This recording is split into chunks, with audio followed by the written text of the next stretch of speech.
Ladies and gentlemen, good day and welcome to Balkrishna Industries Limited Q2 and H1 FY26 earnings conference call. This conference call may contain forward-looking statements about the company, which are based on the beliefs, opinions, and expectations of the company as on the date of this call. These statements are not the guarantee of future performance and involve risks and uncertainties that are difficult to predict. As a reminder, all participant lines will be in the listen-only mode, and there will be an opportunity for you to ask questions after the presentation concludes. Should you need assistance during the conference call, please signal an operator by pressing star, then zero on your touchtone phone. Please note that this conference is being recorded. I now hand the conference over to Mr. Rajiv Podar, Joint Managing Director of Balkrishna Industries Limited. Thank you, and over to you, sir. Thank you, Ikra. Good morning, everyone, and thank you for joining us today. Along with me, I have Mr. Bajaj, Senior President and Director Commercial and our CFO, Mr. Satish Sharma, Senior President and Director of Strategy and Business Development, Mr. Ravi Joshi, our Deputy CFO, Mr. Sushil Mishra, our Head of Accounts, and SGA, our IR advisors. Let me begin with performance updates. We continue to navigate through a period of significant challenges. During the quarter, tariff-related headwinds intensified, with the US increasing import duties on India to 50%. This development has a severe impact on our US sales, which accounted for approximately 10% of our last year's sales volume. Consequently, the overall sales volume and sales performance for this quarter reflect the decline in shipments to US markets.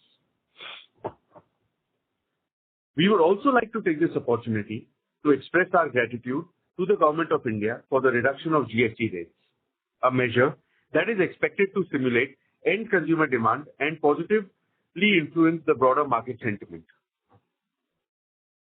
Additionally, what we hear from the public domain, there is growing optimism regarding the early conclusions of the trade agreement between India and US, which, once realized, is expected to ease the current tariff challenges and support our medium-term outlooks for the United States. While the geopolitical and macro environment, particularly outside India, continues to remain uncertain and warrants cautious optimism, we believe that such short-term headwinds will ultimately strengthen our foundations and create opportunities for sustainable growth in the mid and long term. Our strategic focus remains to strengthening our market position in India and Europe, while driving incremental growth from rest of the world markets. We will keep endeavoring to increase our share in US, which should regain momentum once the tariff situation eases. Our foresight in anticipating geographic and segment concentration risks has, however, mitigated part of this impact. The strategic initiatives undertaken, such as enhancing our presence in the Indian market and expanding our carbon black business, were key elements of our de-risking framework. Building on this strong foundation, we remain cautiously optimistic in the near term, but are confident about the long-term outlook. With continued expansion of our market reach, additional product lines, and expectations of a more favorable macro environment and tariff environment, we are well positioned for a long-term growth momentum and move steadily towards our long-term vision of achieving 23,000 crore in revenue by 2030. Let me now share some highlights of our business in the last quarter. BKT received the Excellence Level Award from Caterpillar's Global Supplier Excellence Recognition Program for outstanding performance in quality, delivery, and customer support of mining tires. This is our fourth consecutive year of this recognition. For our commercial vehicle and passenger vehicle, we inaugurated a dedicated vehicle dynamics and testing base at the NATREX in Indore, Asia's second largest and longest test track facility. This will help us for our tire testing and further improving quality parameters in these vehicles, in these tires for these vehicles. It also gives me immense pleasure to share that BKT Bhuj plant achieved a 5-star grading and a Sword of Honor award for 2025 by the British Safety Council, reflecting best-in-class standards in workplace safety, health management, and risk control systems. BKT has been named the title sponsor for the Australia-India Men's ODI and T20s International Series. This is testimony of our commitment to continuously invest in our brand building. We have further strengthened our leadership across regions and end segments. These appointments will create a sharper focus with an aim to increase market share across all segments across the globe. With this, I now move on to operational highlights. For the quarter, our volume stood at 70,252, a degrowth of 4% year-on-year. For the first half of this year, our volume stood at 150,916, a degrowth again of 4% year-on-year. Our standalone revenue for the quarter stood at 2,360 crore. This includes realized loss of foreign exchange pertaining to sales of 68 crores. For the first half of this year, standalone revenue stood at 5,079 crores, registering a marginal decline on year-on-year basis. This includes realized loss on foreign exchange pertaining to the sales of 70 crores. The standalone EBITDA for the quarter was at 500 crores with a margin of 21.5%. Like last quarter, we were impacted by low American sales and higher India sales. Additionally, we created inventory of raw materials to comply with EUDR regulations, which will come into effect from 1st January 26. For the first half of this year, the standalone EBITDA was at 1,155 crores. The margin for this first half stood at 22.7%. Profit after tax stood for the quarter was recorded at 256 crores, while for H1 it was 552 crores. Our capex spend for the first half of this year was approximately 1,737 crores. The announced projects are going as per schedule and are expected to be completed as per planned timelines. As on 30th September 25, the gross debt and cash equivalents were at 3,615 crores and 3,159 crores respectively. Accordingly, we have a net debt of 456 crores. The Board of Directors has declared a second interim dividend of rupees 4 per equity share in addition to the rupees 4 shares paid for the previous quarter. With this, I conclude my opening remarks and leave the floor open for Q&A. Thank you very much. We will now begin the question and answer session. Anyone who wishes to ask a question may press star and 1 on their touchtone telephone. If you wish to remove yourself from the question queue, you may press star and 2.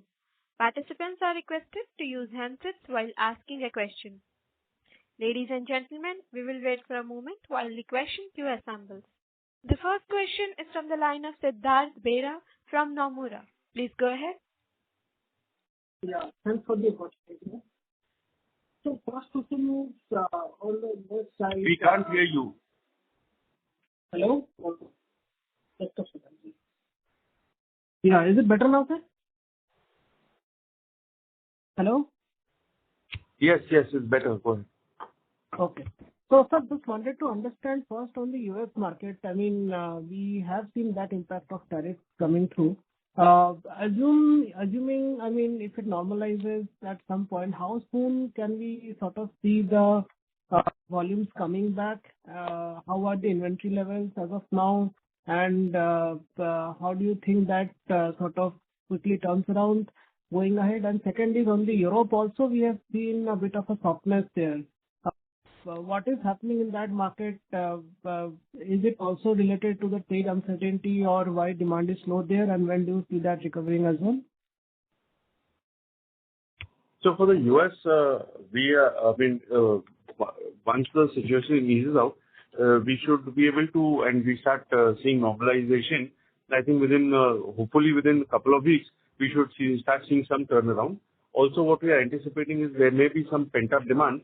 So in the short term, it may kickstart something. But we are ready for servicing that market. We'll be ready in about a couple of weeks from once we start getting the orders. And regarding the EU market, there is challenges over there, which we are seeing in the overall market. So we are hopeful these things will ease out as we move forward. Understood. And sir, on the CapEx side, I mean, we have already done about 1,700 crores in the first half, and you have guided for close to maybe 35 billion rupees over the next 3 years, earlier when we sort of started the TBR, PCR plan. So, where should we sort of think about the CapEx for this year, and how does the 3-year plan look now?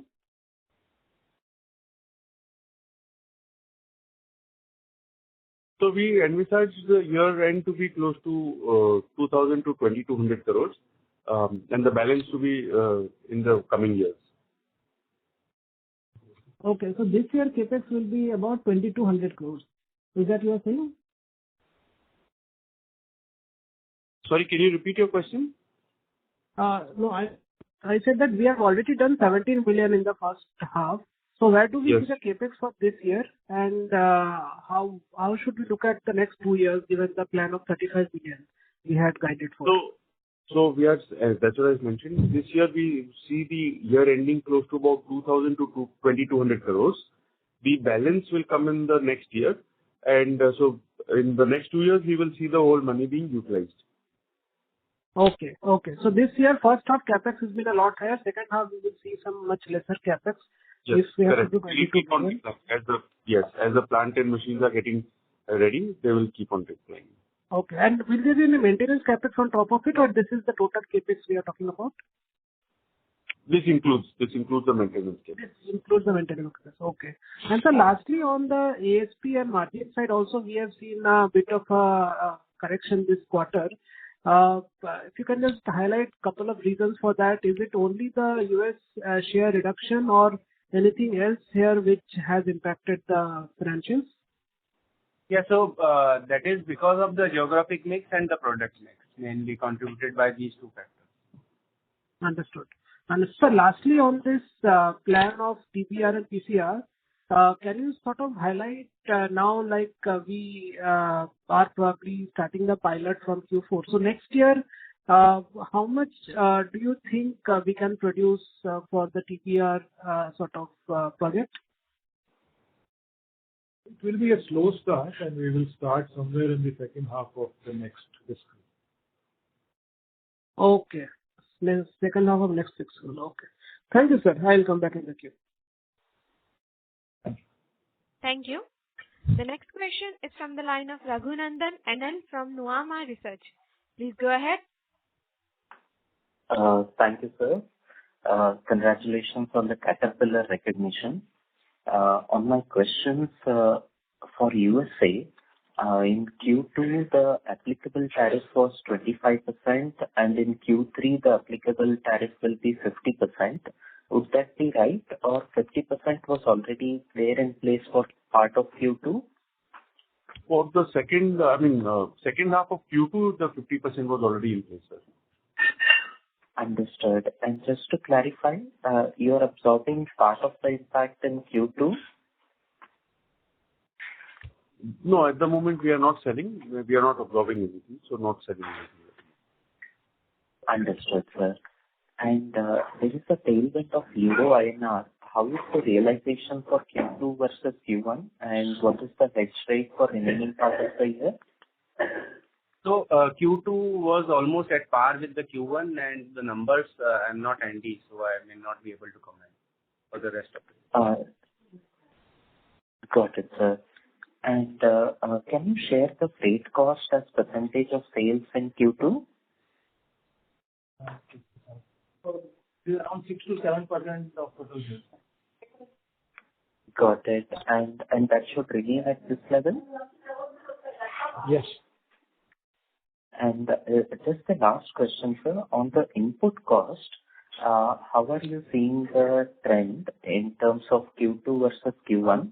And what is the expectation for Q3?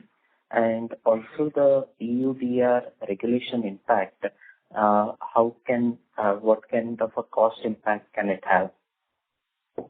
So all the raw material prices are on softer side, but because of the EUDR, we expect a similar cost for the next quarter.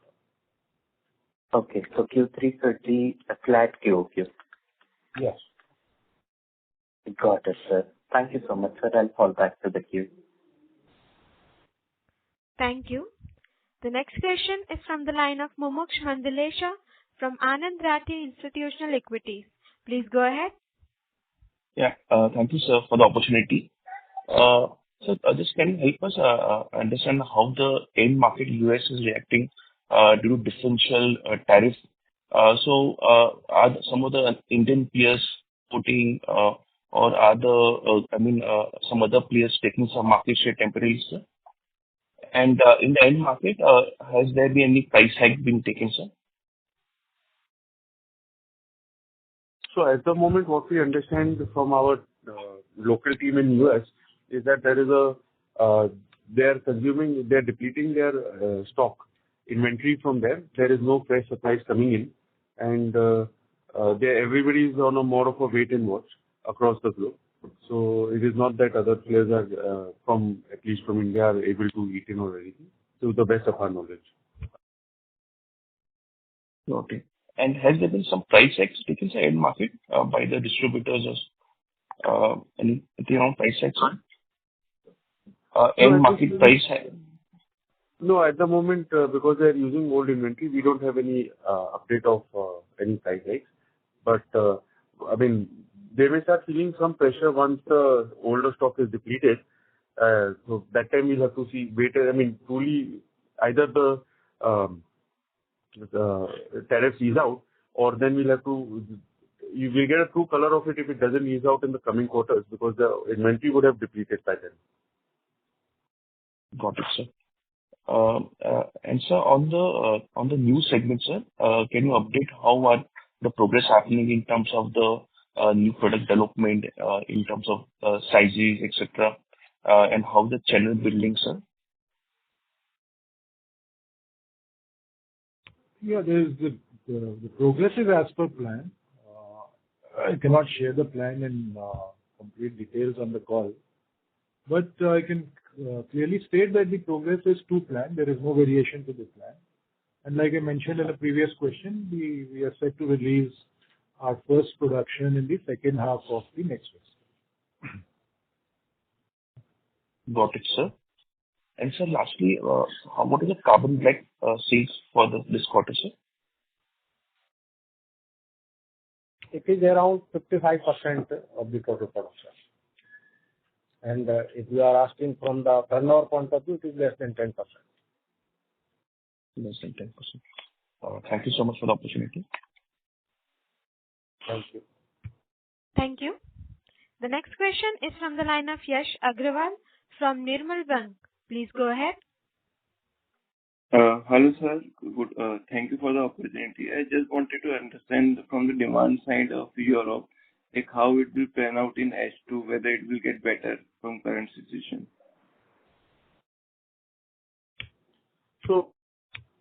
So we are, from what we are hearing from the team, that the headwinds are now easing out. Of course, it's too early to give a very rosy picture, but things seem to be easing out. So we are quite confident that the headwinds are easing out. That's what we can say at the moment. And also on the US tariff position, like after the resolution and negotiation, how like low we expect the tariff to go from current situation? That I think nobody would be able to suggest. Advise if, I mean, how low it should go. I mean, as a manufacturer, we would like it to be as low as possible. But what is a number that is for anybody to give you a number? So I think as far as it goes, I think our Indian government is also very positively pushing for it. So we believe we are in safe hands, and whatever the Indian government and concludes with the US team, we will abide by it. Thank you, sir. That's so much. Thank you.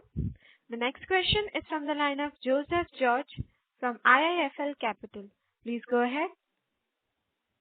Hi, sir. Good morning. I have three questions. The first one is, how much is the margin hit because of the EUDR provisions? Have you already started making it, or will you start making it in the fourth quarter? So some color there.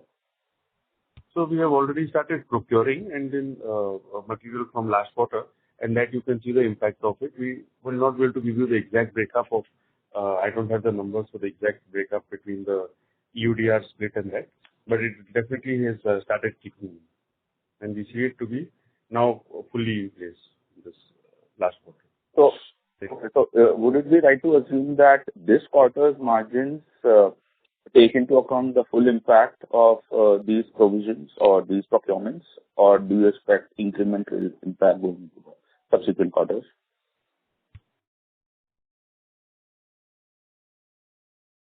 So,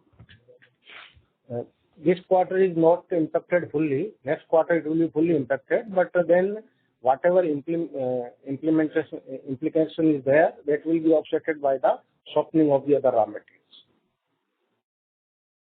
Okay, sir.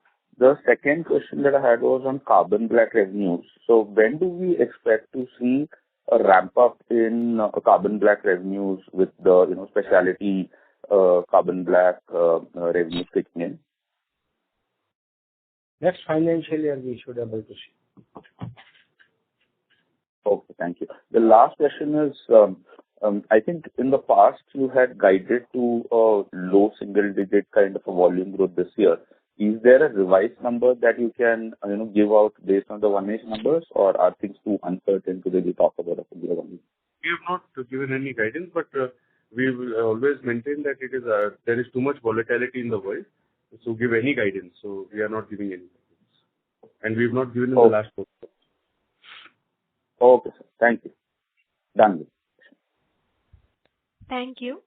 The next question is from the line of Pankaj Tibrewal from Ikigai Asset Managers. Please go ahead. Yeah, good morning, Rajiv ji. I know these are challenging times, but if one takes a slightly medium-term view on a 3-4 year basis, how do you see the shape and size of the company changing? I know these are times where both Europe, US, everywhere there's been headwinds. You said that the headwinds are easing, but one takes a slightly medium-term view on a 3-5 year basis, how the shape and size of the company is likely to change. And with the current capacities coming on stream, how do you see things shaping up on the domestic side? These are the two questions, Rajiv. Thank you. So, thank you, Pankaj, for the question.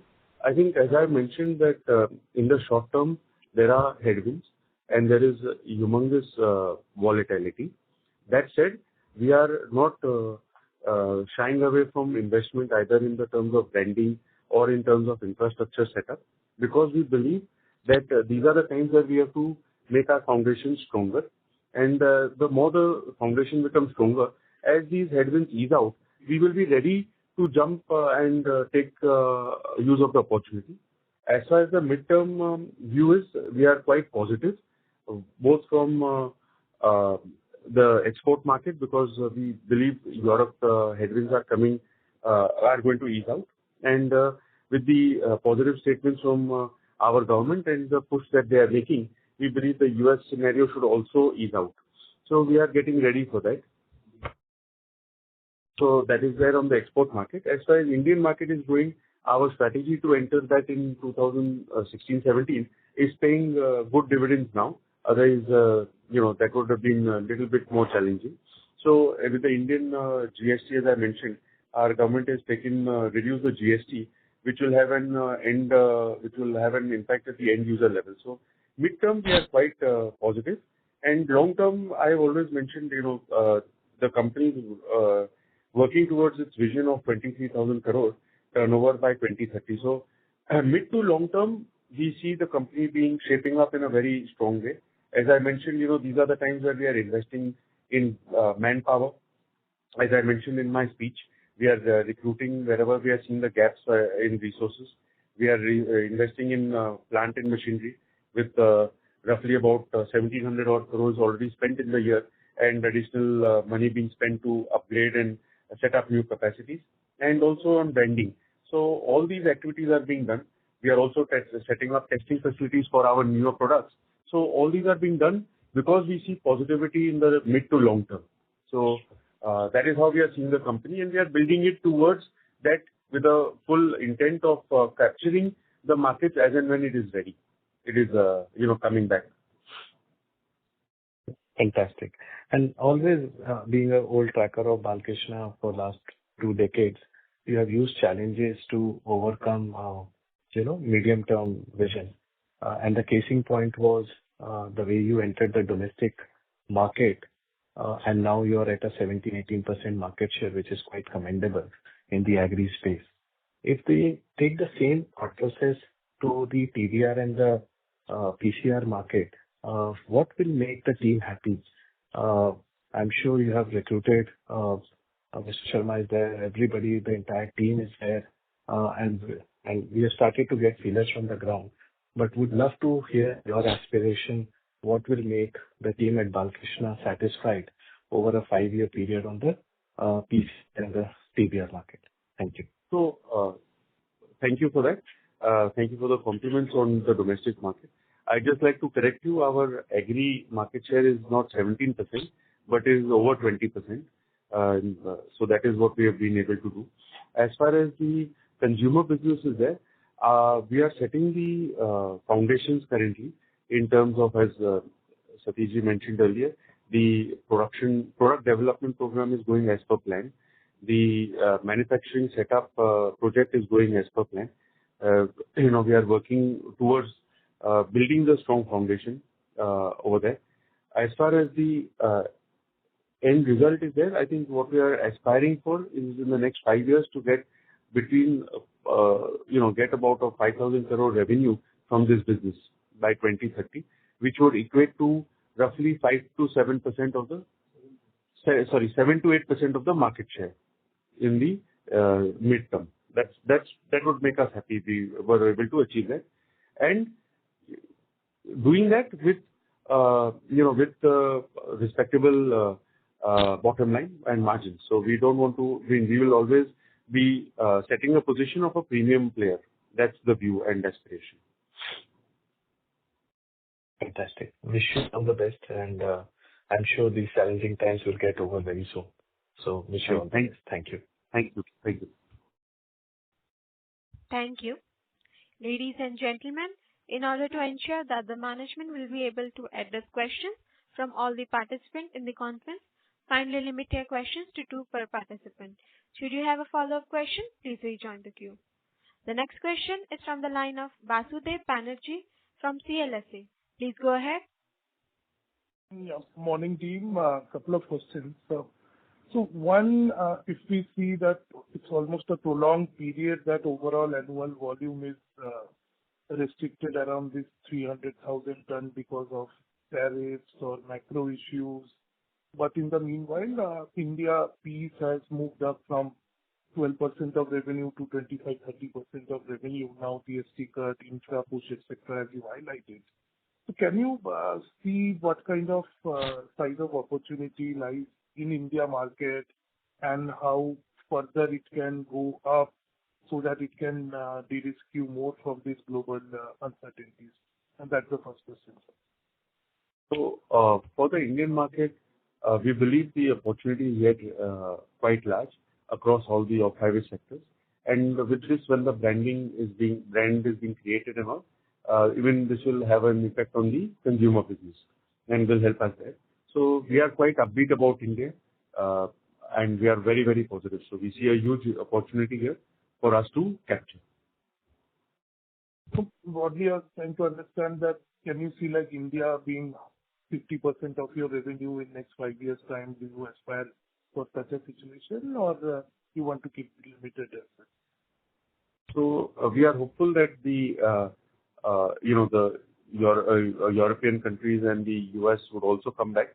That would further accelerate the sales. So I don't think it'd be fair to say we want to keep it at 50 or 30 or anything. We are ready to tackle all the markets. So wherever there is an opportunity, we are going after that. So it would be difficult for me to say I want to cap India at 30 or target India at 50 because, I mean, if the world also picks up, we are ready to service them. and service India. So we can't, we are not making India at the cost of others or giving priority to one over the other, but we are saying we are ready to service whichever market is, currently ready to accelerate our sales. So we are ready all over. Second question is that, again, on the back of this prolonged headwinds in the global market, you have BKT Tires cricket sponsorship in Australia. So if you can define what is the outcome of these initiatives in markets like Australia or new market initiatives you are taking to de-risk the business, because if we see India, Europe and US, in your pie chart, rest of the world revenue mix is not moving up despite headwinds in these developed markets. So how to look at from that angle? So,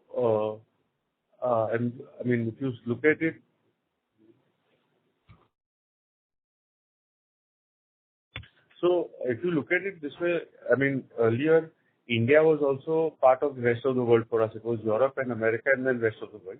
So slowly we have created a niche, made our headwinds in India, and that has now become a standalone strength of the company. So like this only, the rest of the world is also growing. If you see, as you rightly mentioned, Australia is a big opportunity for us. Asia is a big opportunity. So we are focusing on all these markets. They may be small today, but everybody has to start from, when you go to school, you start from kindergarten and then make your way to high school. So, those blocks are starting small, but whenever you start, you will have to start small. So we are putting in all the efforts to make each block strong to de-risk the company from any particular geography. So today they may be small, but there is a lot of hope that one day they will also become a standalone block for us to mention in an individual capacity. Yes. Also, a lot of these markets would give us benefit in the mining sector, because Australia, Asia would give you, are predominantly mining sector. So with the new setup of mining tires getting in place, these countries also become very important for us. So that's why the blocks are now being looked at as individual blocks. Yes.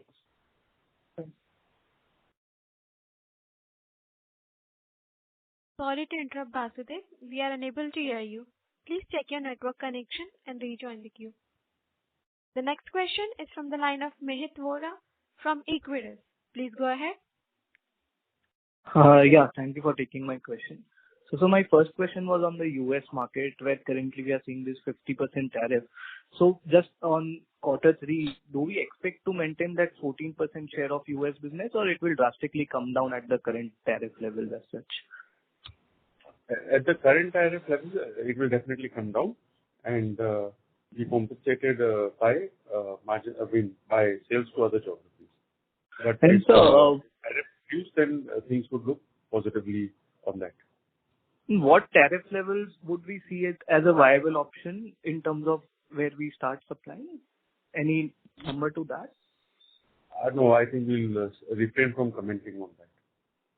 All right. Sir, and secondly, on the Europe market, so basically, are we seeing some kind of competitor traction basically from, say, players from China, Thailand, or say Europe itself? They are diverting their supplies from US to Europe, and due to which we are seeing some headwinds in the market. Any kind of traction that way? No, overall the European market is challenging. It's facing headwinds. So we are not seeing any such traction from our competitors. If you see, all the players in Europe have also mentioned that Europe is currently going through headwinds. So I think it is just overall volatility and headwinds being faced by them, which is creating this kind of a scenario. So market share remains intact, basically. More or less, yes. Yeah. Sir, and lastly, just on the circling back to the US front, in terms of competitors, basically, do they have the domestic capacities that, if import reduces, will they be able to cater to the market in terms of domestic capacities, or they will have to rely on import in the shorter term? What we see from the numbers of imports, US was and will remain a net importer country. So that's what we can comment on that. All right. Okay, sir. That's all from my side. Thank you. Thank you. The next question is from the line of Jinesh Gandhi from Oaklane Cap. Please go ahead.